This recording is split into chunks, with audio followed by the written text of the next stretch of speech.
Brethren, my name is Ravi Kudesia, and I'm the chaplain of Joseph Webb Lodge, located right here in the Grand Lodge of Masons in Massachusetts, in downtown Boston.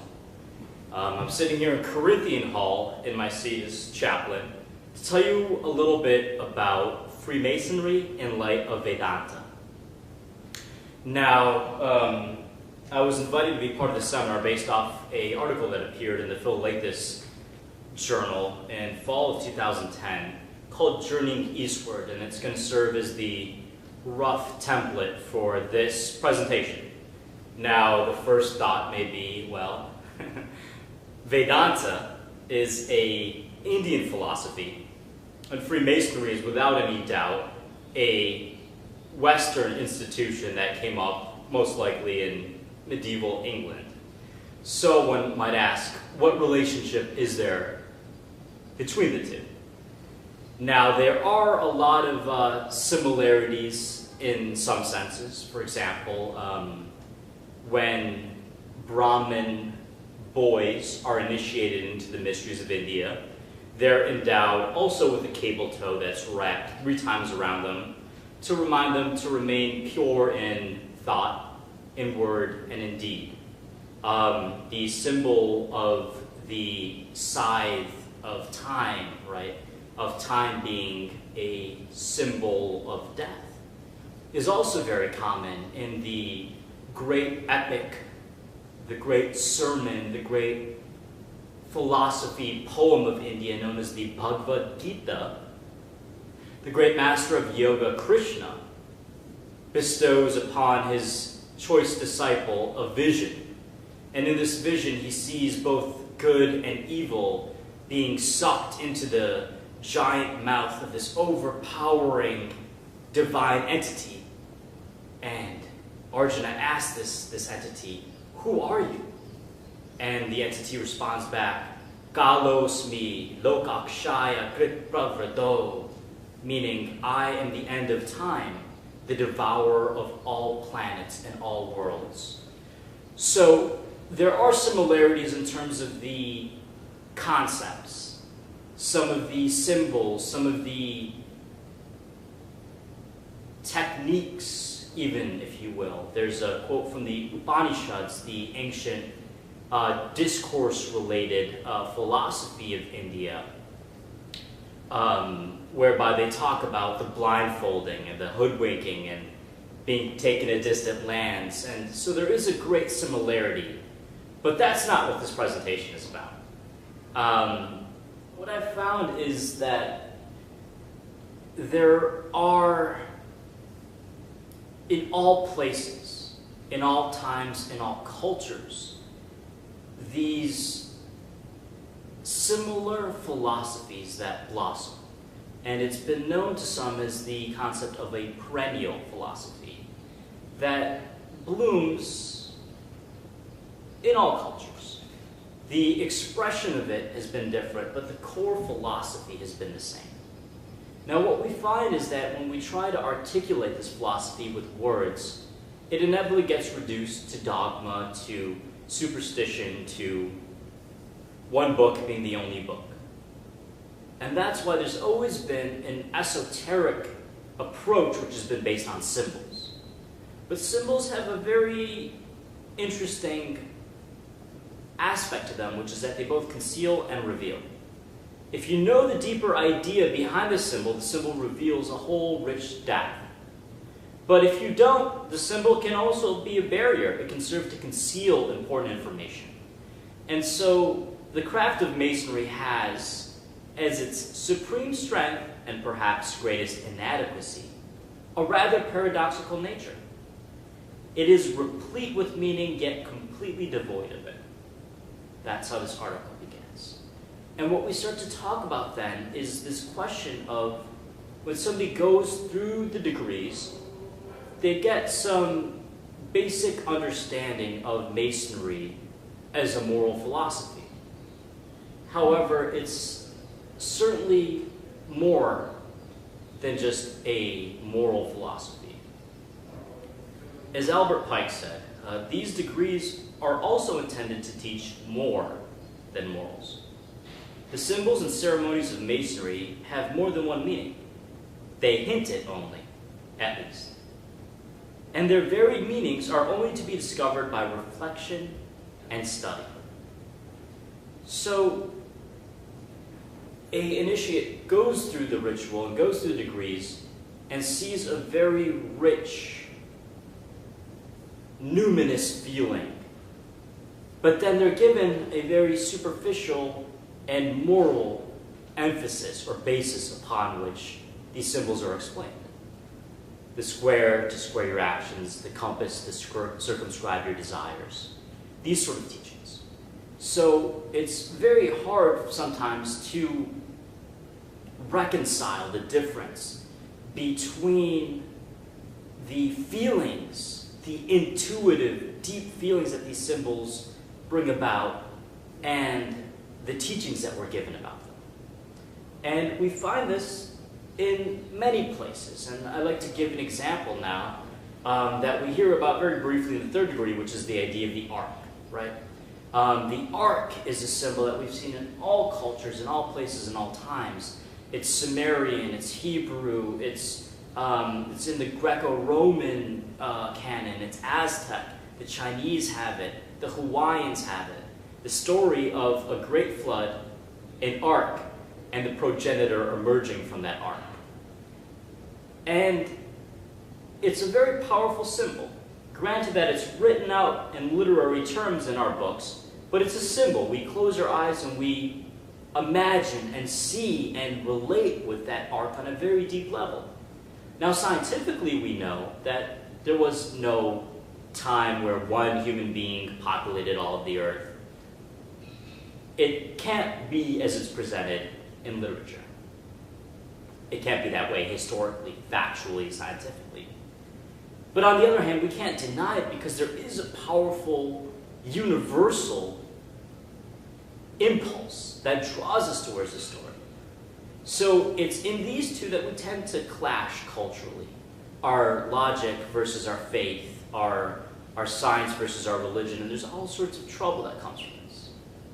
Now the question is, what is this symbol trying to teach us? This symbol of the ark and the progenitor of the ark. Well, the story appears in the Indian canon as well. It's said that there was a great king named Manu. In fact, our English word man is derived from the name of Manu, the progenitor in India. And he was a very righteous man. He was performing oblations to God in a pond, and a little fish came to him and said, help me, help me. There are all these big fish here, and these fish are going to swallow me alive. So because he was so compassionate, he takes the fish and puts it into a pot. The fish grows too big for the pot, so he puts it in a tub. Too big for the tub, so he puts it in the river. Too big for the river, so he puts it in the ocean. Then he says, surely you must be something. You're not a normal fish. You must be God Almighty. In fact, the fish reveals itself and says, yes, I am God. And you've built this ark throughout your entire life. And there's going to be a time where the world is going to become dry, desolate. It's not going to be conducive to life anymore. And at that time, you're to come to this time, or to this place, enter into this ark, and I will lead you. And sure enough, there comes a time where the world becomes dry, desolate, and so Manu enters into the ark. He sees the fish, and he yokes his ark to the fish using a lasso. The fish steers the ark through the turbulent waters, and then the world is washed away, begins anew, and then he lands and starts society. So not too similar, but not too different from the common story that we might have heard as a child from the Bible. So the symbols are everywhere. But the question is, can we get at the meaning behind the symbols? What is this story really about? And so what has happened is, in so many of our cultures, you look at the ancient Greek mysteries or the Roman mysteries or the Egyptian mysteries. These are cultures that date very far back, and they had lots of wisdom. But today there's no living tradition. There's just broken columns, monuments, some papyrus, but we don't have access to the wisdom of those initiates. So what we find is that in India, there has been an unbroken transmission of this knowledge. So we can look at a symbol that's shared by the entire world, like this flood myth, and when we turn to the tradition, to the lineage, we ask them, what does it mean? Well, I found in the Indian tradition, and again, this is an example, this flood myth, I've heard a meaning that I've never heard anywhere else. It's a very authentic, ancient meaning. And the way it's explained is this, is that the name Manu, right, we call it man, actually derives from the word manas, or mind. The fish we know through the symbols of many gods, such as Vishnu and Jesus, who are represented as fish. So what we find then is a story of the mind who's engaged in the pool of thought and comes across a fish, this little fish of divinity. And there are all sorts of big fishes like desire, lust, greed, anger, jealousy, right, that are going to eat this divine impulse alive. But if the mind is pure and righteous, as Manu or Manas was, it'll protect that spark of divinity. And if you protect God, there's a saying in Sanskrit, dharmo rakshati rakshata. One who protects righteousness is protected by righteousness. So if at that instance, when you get that divine impulse, you listen to it, you take care of it, you nurture it, it will grow to become something very big. Now, in the ancient epic of Mahabharata, there's a wise king, and this wise king is asked, what is the most amazing thing in the world? And the king responds back and says, that a man, seeing others die all around him, never thinks that he will die. That a man, seeing others die all around him, never thinks that he will die. And that's exactly the case with our mind. Normally the mind can't contemplate its own death. It's arrogant, it's egotistical. But this divine impulse comes and says, hey, I'm the spark of infinity. I'm the soul within you. I'm telling you, you, the mind, are going to experience death. And that is what the end of the world is, or the great flood is not a flood of the world being destroyed in the objective sense, but of the world being destroyed in the subjective sense. Because when we do die, it's not we that end, it's the world that ends for us. So, talking about the scorching heat and the intolerable nature of the world, is talking about the old age. So this fish is reminding him, there's going to be a point where your body's going to get old, frail, fragile, worn down. And all your life you've been building an ark. And when that point comes where the world ends, you're going to enter into that ark.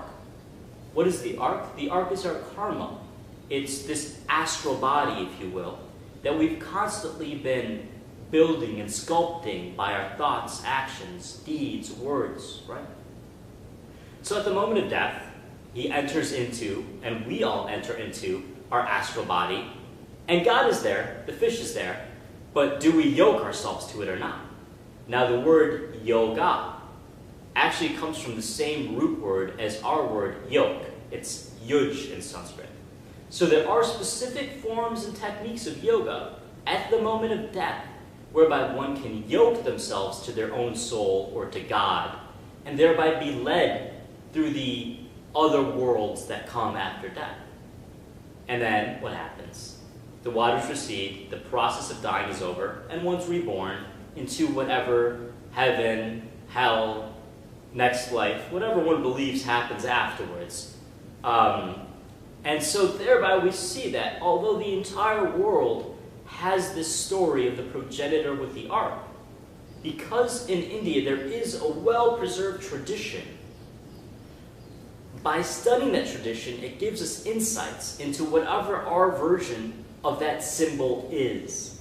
And that's what I want to do today, is not to say that there is any relationship between Freemasonry and Vedanta, but instead to say, well, these symbols, how would they come alive to somebody who's a student of Vedanta?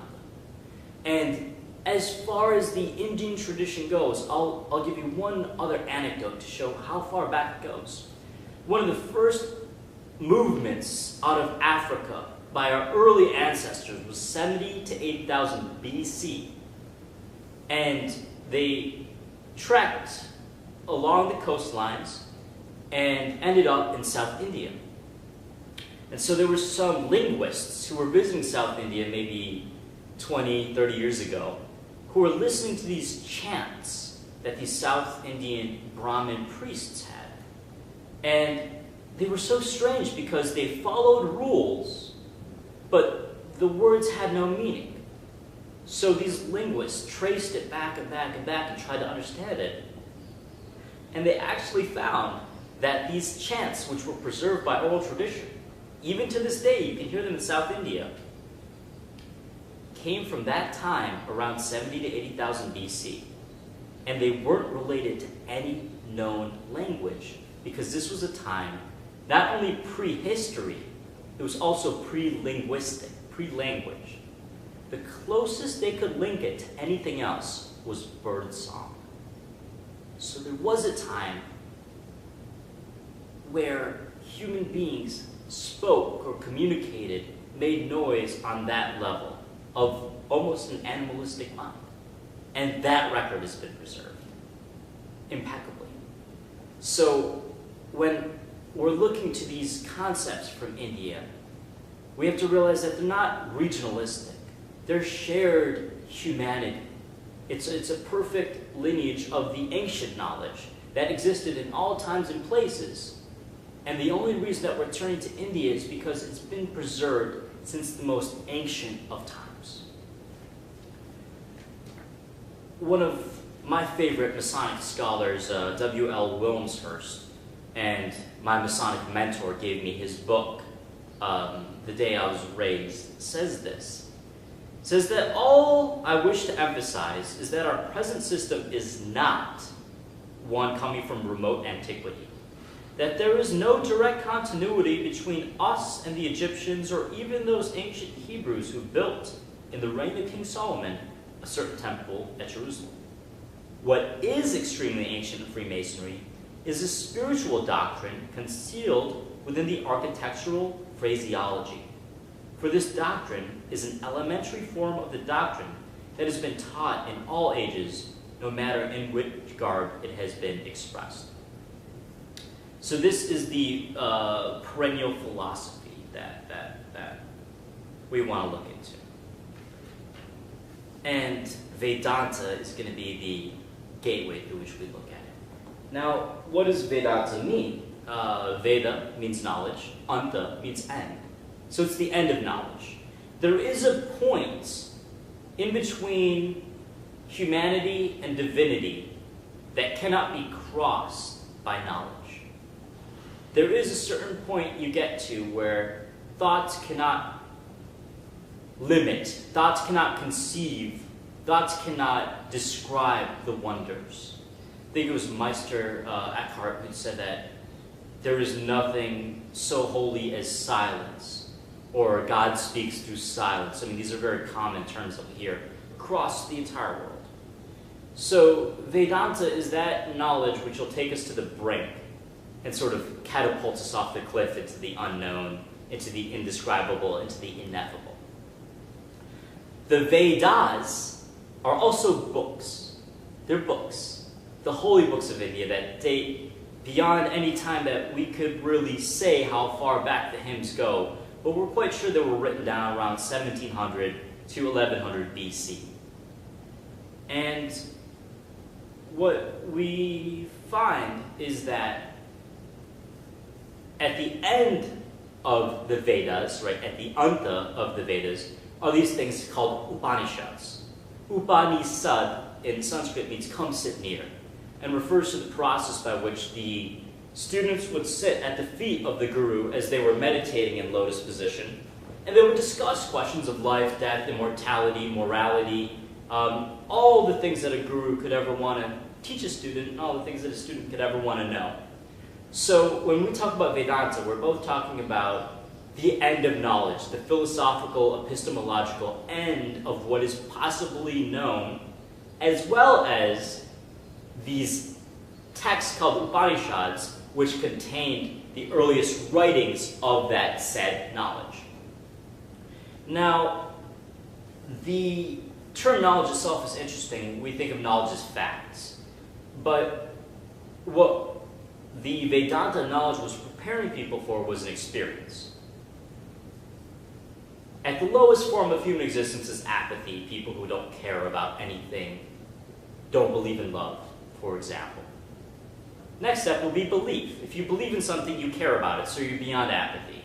So where apathy ends, belief begins. And at this stage of belief, it's good to believe in love. Simply believing in it gives someone strength and courage. But it's better to know something than to simply experience it, right? So where belief ends, knowledge begins.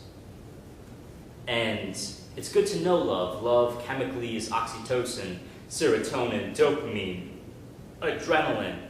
Love, according to Shakespeare, what does he say? Love is not love that alters when it alteration finds. St. Paul describes love beautifully in the Corinthians. He says that if we don't have love, we're just, all words and all knowledge are just a noisy cymbal, a clanging gong, right? It's patient, it's kind. And so it's good to know what love is, but it's best to be in love. So where knowledge ends, experience begins. And this is the juncture of Vedanta. When you get to that point where you've attained the knowledge, there comes a place of realization of that knowledge, of experience of that knowledge. It's one thing to believe in God, it's another to know the nature of God, and it's another to experience union with God. And union is known in Sanskrit as yoga. So there are 3 stages of yoga. The first degree is described as one who desires to ascend the staircase of yoga. They desire to walk the steps of yoga. And they're placed in this category where they work constantly on the refinement and purification of their lower nature. And these steps are necessary before they can climb the steps and reach the second degree. The second degree, known as Yunjana, is one who's practicing towards ascension, where they begin the deeper practices of yoga to start to access their higher nature and commence mastery in the esoteric teachings of the mysteries. And the third degree, which is known as Yoga Arudha, is one who has ascended fully and transmuted their lower self into a purely spiritual self. And having realized all of the goals of this sacred craft of yoga, third degree yogis are considered spiritual masters. So these are the 3 steps of yoga, which we can very well relate as Masons who have all taken 3 steps. Now, what is this knowledge, right? They're techniques, and the techniques are worthwhile, but they're usually only received in a proper manner by initiation, just like the secrets of Masonry are only revealed by initiation, by guru to disciple, or by master to apprentice. So the techniques we can mostly leave off as not being appropriate for this venue, but what is the knowledge? Not the techniques to realize that knowledge and go to experience or liberation, moksha, samadhi, enlightenment, salvation. Not the experience. We'll leave the experience off, but let's talk about the knowledge portion.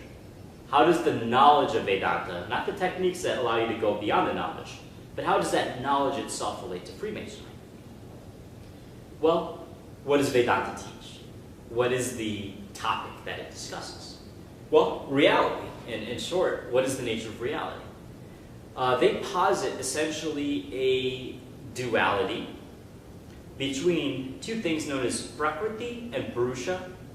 We know as the yin and the yang, the matter and spirit, the earth and the heavens, right? The feminine and masculine. And what they said is that the existence, the truth underlying this seeming reality, was not a physical one, known as Prakriti or matter. It's not made of matter, but it's in fact made of spirit or consciousness. So the universe is more of a thought than it is a thing.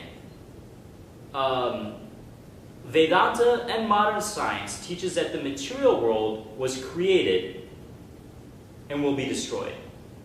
What we're in search of is that which is eternal, always true, always will be true, always has existed, always will exist. We want the unchanging. So Vedanta tells a story called the Hiranyagarbha.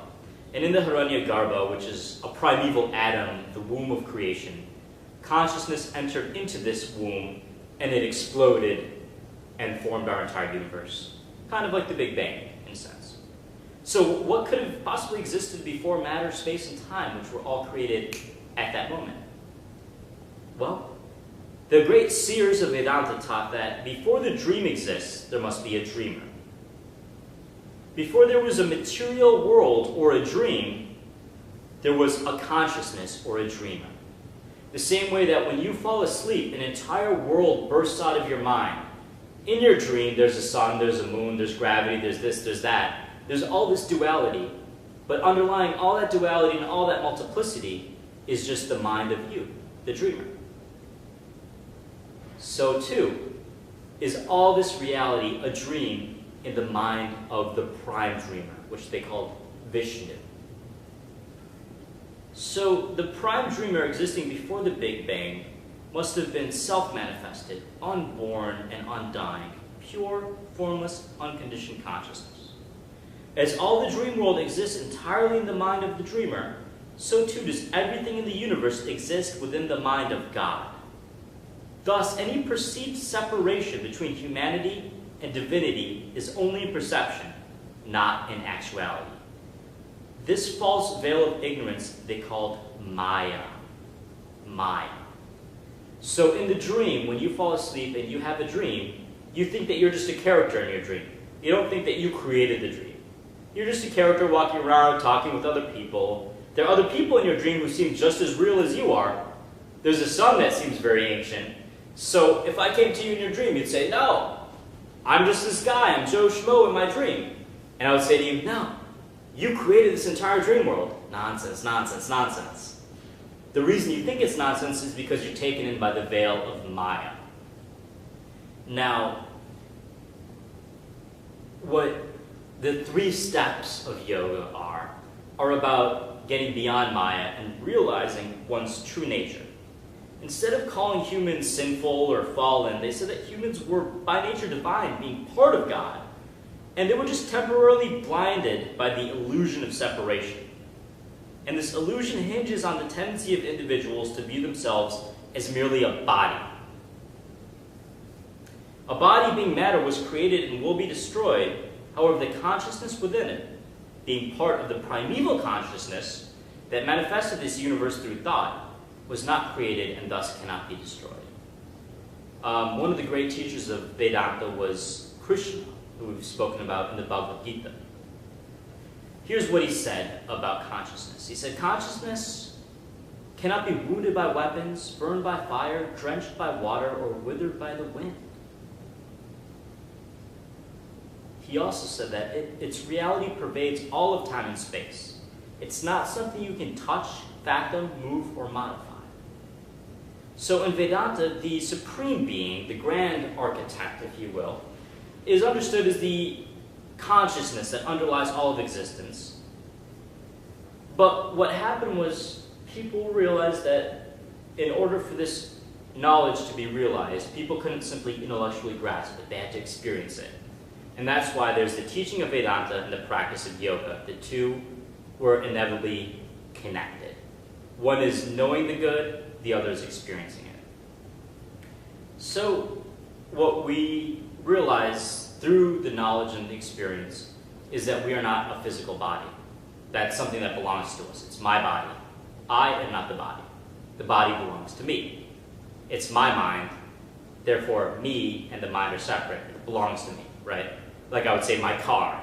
The car is there and I am here. The car belongs to me. Same thing, the body's over here. I am here. The body belongs to me. The mind belongs to me. The personality belongs to me. The memories, the actions, the deeds, the words, they all belong to me. But then who the heck am I? I am pure consciousness. As they say, Chittananda Rupa, Shivoham, Shivoham. I am the knowing bliss of consciousness. I am this primordial divinity. That's who I am. That's who I am. So then it makes sense now to turn to the most commonly known symbol of Freemasonry, at least in the United States, which is the all-seeing eye of God. Now, admitting that the definition and explanation of Vedanta that I've given so far is very rudimentary and very basic, not going into any depths about the nuance, this idea of the universe being a dream in the mind of God, and God being primordial consciousness, which is the base of all reality, should be enough to kind of dig into some of these symbols a little bit. So what we find is that deity is defined in Masonry as the all-seeing eye. That's the symbol we chose. So we know that it's shown in Christian art. We know that it was shown by Tibetan Buddhists, by the Egyptians, by many cultures have this one all-seeing eye. And on some level, its adoption within the institution of Masonry seems pretty natural. It's not the exclusive emblem of any particular religion, which suits Masonry's non-denominational purposes very well, because we impose no definition of what the supreme being has to be, and we accept good men of all faiths and all backgrounds. But it's not some sort of minimalist God. It's not just a common denominator, at least common denominator God. It's a hugely powerful symbol. So why is it? Why is it so powerful? It's not just because it's politically correct. So what is the all-seeing eye if we are to understand it in light of Vedanta? Not to say that the founders of Masonry would have understood it this way, or that you have to understand it this way, but just as a thought experiment. How would a yogi, a Vedantin, understand this? So, the way that the all-seeing eye expresses itself within India is with the deity of Shiva. There are basically two paths that one can travel on within the Indian religion. The path of Vishnu, which is the householder path, whereby one lives a life of marriage, family, has kids, works, participates in society, participates in religion through ceremonies and devotion and faith and charity and ritual. And then the path of Shiva, where one becomes an ascetic, a monk, a mystic, meditates, ecstatic. The god Dionysus might be a pointer that one could think of if they're trying to conceive of what the path of Shiva looks like. So Shiva is known as the force that destroys the universe, and Vishnu is known as the force that maintains the universe. So we can see that the life of somebody who follows the Vishnu path is about living in the world, doing good, preserving. The Shiva is trying to destroy this world and awaken from it into the mind of God, destroy the dream, and wake up from the illusion in a mystical, mystery-oriented way. So what we find is that Shiva is bestowed with a third eye. Two normal eyes, and then one eye vertically here. It's placed vertically above the two horizontal human eyes. Now consider the significance of the third eye's placement in light of the Vedantic understanding of deity. The two human eyes symbolize the material world as understood by the senses, and appear to have duality, because there's two of them, and fragmentation. So these two eyes, which see the senses, which are part of the senses, see this world of duality and fragmentation. However, the single spiritual eye, representing that above the material world there is a transcendent spiritual world which we learn by insight. It's non-dual. So that's what this third eye represents. Now when you see the inversion of it, the reason it's not horizontal is because it's literally an inversion. It's turning the world completely topsy-turvy. Krishna says that, what is day to a regular person is night to a yogi, and what is night to a yogi is day to the regular person. The world of fleeting happiness, which was day to to the average person will fade into the darkness of night if they perform yoga. And the world of lasting peace, which was night to the average person, shall be revealed clear as daytime to the yogi. So it's literally the exact opposite. Right now, we think this world is real and God is just some idea. Then it's the exact opposite, where God is real and the world is just an idea in the mind of God. So this is the degree of twist that happens when we consider the path of Shiva, the path of the mysteries. And that's why you find, in fact, that Shiva is always meditating with a technique where his eyes are half closed and his eyeballs are looking up at this third eye, as if to tell us that he's only half open to this world, because this world is a mix of matter and spirit. So he's closed to the matter, open to the spirit of this world, but his third eye is always fully open. So he's always looking upwards towards the non-dual reality, which is symbolized by the third eye. So this is simply one concept, one application of a Masonic symbol. Another one might be the three great lights. The process of perfection of yoga can be understood in three distinct stages that correspond both with degrees of external and internal understanding.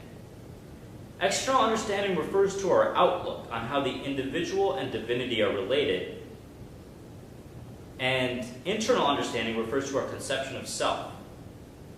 And so as one's understanding of who they are changes, so does their understanding of what God is and what the world is, and vice versa. So one of the most revered Indian sages was known as Hanuman. And Hanuman was considered to be one of the most ardent devotees of God. And so when he was asked to define his relationship with the Lord, he did so using three lines that each portrayed a different conception of self and its resulting different relationship with divinity. And so he defines, inadvertently, but he defines the three steps that one takes along the path of yoga. This is what he says. When I consider my body, and he's speaking directly to God here. When I consider my body, I am your servant. Complete duality. When I consider myself, my mind, I am part of you. Partial union. But when I consider my soul, you and I are one. Full union. So if we're strictly a body, we're a servant to God. If we're a mind, we're a part of the dream of God, part of the mind of God. And if we consider our soul and God are one. They're one and the same entity, one and the same structure. And the soul is beyond matter, space, and time. So it's literally impossible to say that, well, the soul is a piece of God. Well, no.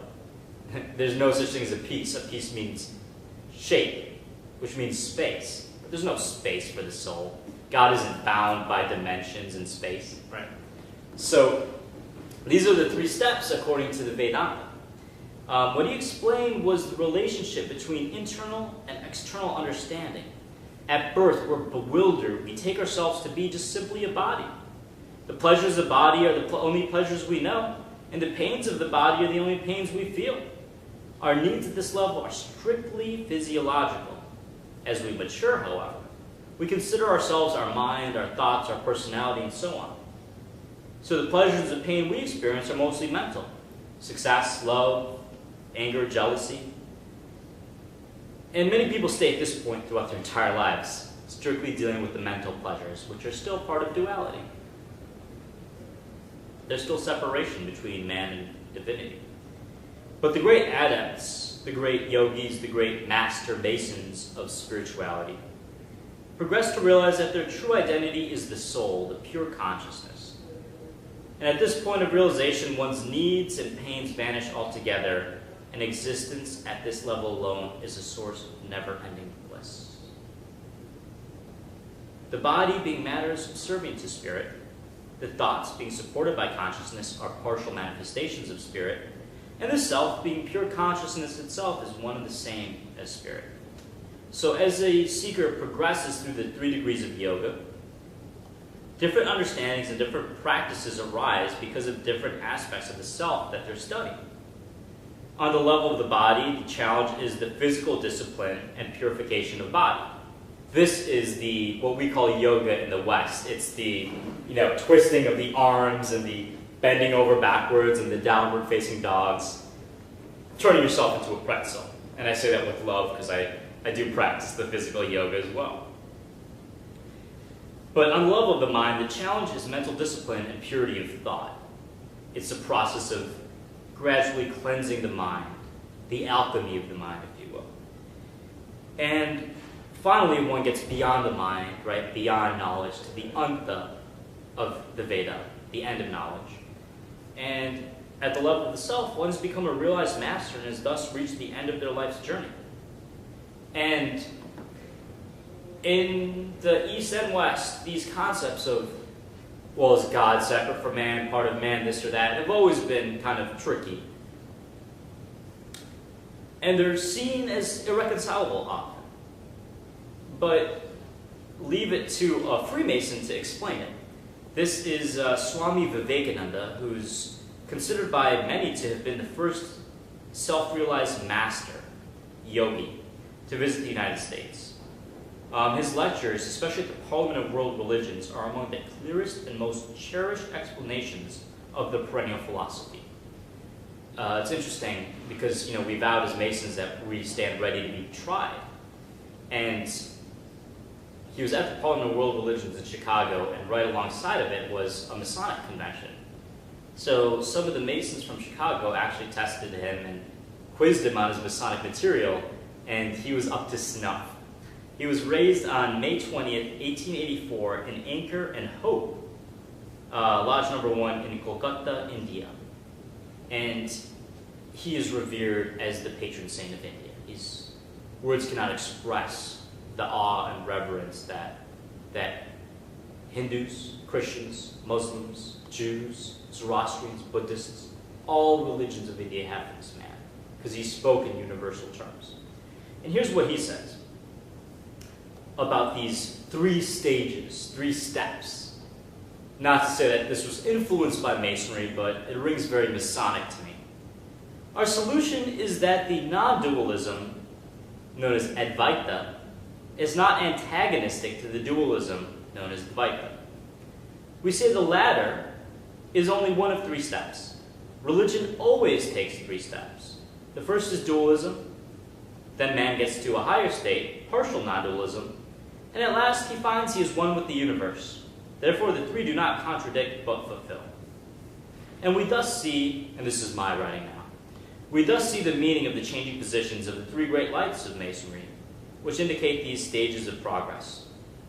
As the Holy Bible is the foundation upon which the square and compasses rest, so the basis for one's growth is the immutable laws of nature that the volume of sacred law symbolically represents. These laws of nature are born from the properties of consciousness, God, and its interplay with matter. Without the relationship between spirit and matter, there would be no constancy or pattern by which the individual could study and understand the blueprints on God's trestle board. Because man is subject to only those laws which he gives himself, our process is one of individual growth and understanding of the world and self. The question becomes one of application of our free will. What is the proper end to which we ought to exert ourselves? As phrased by our brother, the Duke of Sussex, he says, "What use then should man make of this privileged autonomy of self-government, that he may prove worthy of this high prerogative? What principle should he govern his actions? By what square should he construct those laws which he gives himself?" There can be but one simple answer to these questions, namely, so to act that the principle of his actions may be exalted to a law of nature, to act in that manner only in which he thinks that he, who has given to nature its immutable laws, would have compelled man to act had he chosen to introduce compulsion into the realm of the mind in order to realize his designs. According to several Masonic authors like Albert Mackey and Albert Pike, the process of lifting the ends of the compasses over the square in 3 distinct motions represents the process of lifting the higher spiritual principle over the lower material nature. The discernment to circumscribe desires must fully rest on the moral square, as supported by the universal laws of all true scripture, not on man-made laws. When the masculine compasses of spirit are restored to its rightful position over the feminine square of matter, the transcendence of consciousness becomes apparent to the initiate. This is the process of the 3 steps of the gradual raising of the great lights. And is that which we've been talking about throughout all of yoga. It's a beautiful and holy process, and we're all engaged in it, sometimes in a symbolic way by performing ritual and ceremony, but also times in doing our own inner work. It's no coincidence that in the sacred architecture and geometry of both India and the West, temples and lodge rooms represent the human body. And it's no coincidence that as a chaplain, I sit next to the soul, the worshipful master of the body. Because the consciousness is the soul of the body, and the spiritual intuition sits on one side, and the knowledge of past sits on the other. And it directs itself to the altar of the heart, the feet at the far west, and the arms on the side. And we are symbolically entering into a human body in our lodge rooms and performing ritual that reminds us, and ought to remind us, of what we're trying to do internally. And there's no better, more powerful explanation than these 3 great lights transcending.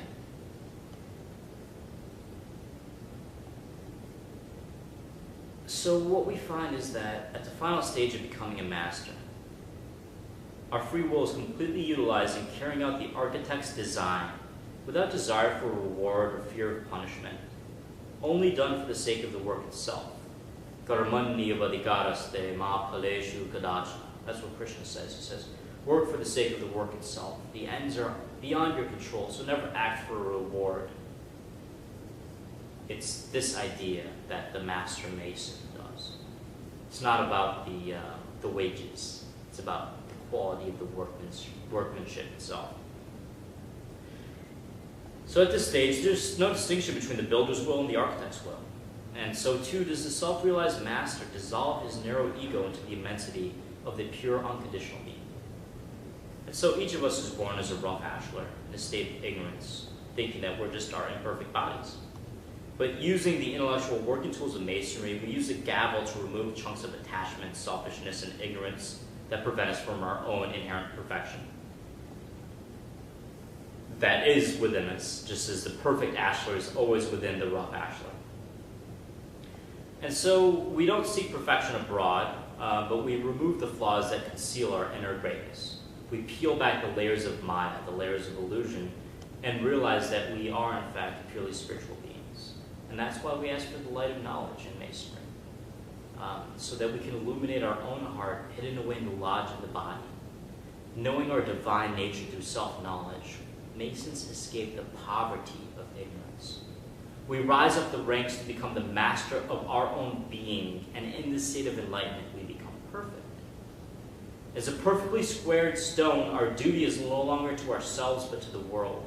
When we become a perfect ashlar, we become ready to be placed into the great temple of humanity, according to the blueprint laid down by the grand architect himself. And for this reason, the self-realized masters of the Vedanta tradition, the great yogis, the great master masons, the great teachers of all the mysteries, have become the perfect custodians of the brotherhood of man, as well as the perfect messengers of the fatherhood of God. And it is to experience, not just intellectually understanding, but experiencing the end of this knowledge, the process by which our thought fades out and our spiritual intuition lives within us, where we realize our true nature. This is the high and mighty goal that our craft of masonry and indeed the entire world aspires to. So this is a little bit about Vedanta and what some of these symbols, like the lights, the lodge-room, the volume of sacred law, the ashlars represent, the all-seeing eye represents, in light of Vedanta. I thank you so much for your time, and we end by saying Namaste. The divinity within me recognizes and bows to the divinity within you.